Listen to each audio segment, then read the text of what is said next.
In today's lesson, we'll be going over the valid palindrome algorithm. Our task is, given a string, we have to determine if it is a palindrome, considering only alphanumeric characters and ignoring cases.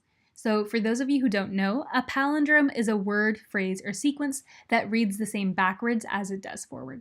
So for example, if we were inputted a man, a plan, a canal, Panama, this would output true because we would ignore all of the punctuation signs, and this reads the same backwards as it does forwards.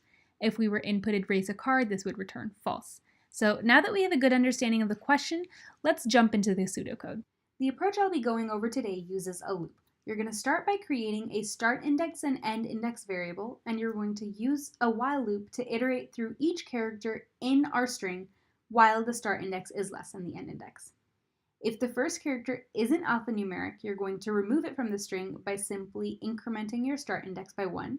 And if your last character isn't alphanumeric, you're going to remove it by decrementing your end index by 1. Now, if your indexes are valid and your first and last characters are alphanumeric, you're going to check if your first and last characters are the same. If this is the case, you basically have to continue your loop, and you're going to do this by incrementing your start index by 1 and decrementing your end index by 1. In the case that the first and last letter are not the same, you're going to return false because that means that this is an invalid palindrome. If you don't return false by the end of this loop, that means that this is a valid palindrome, so you can return true. Now that we have a good understanding of the logic, let's jump into the code. We're going to start by making all of the characters in our string lowercase. Now we're going to initialize our starting and ending indexes.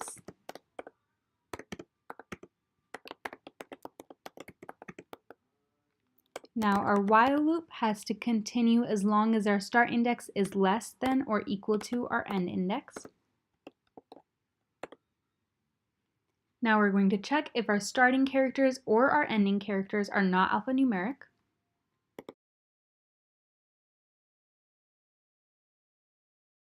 Now we're going to see if our indices are valid and if our starting character and ending characters are both alphanumeric. If this is true, we're going to check if our starting character is the same as our ending character. And if they are the same, we're going to continue our loop by just incrementing our I value and decrementing our J value.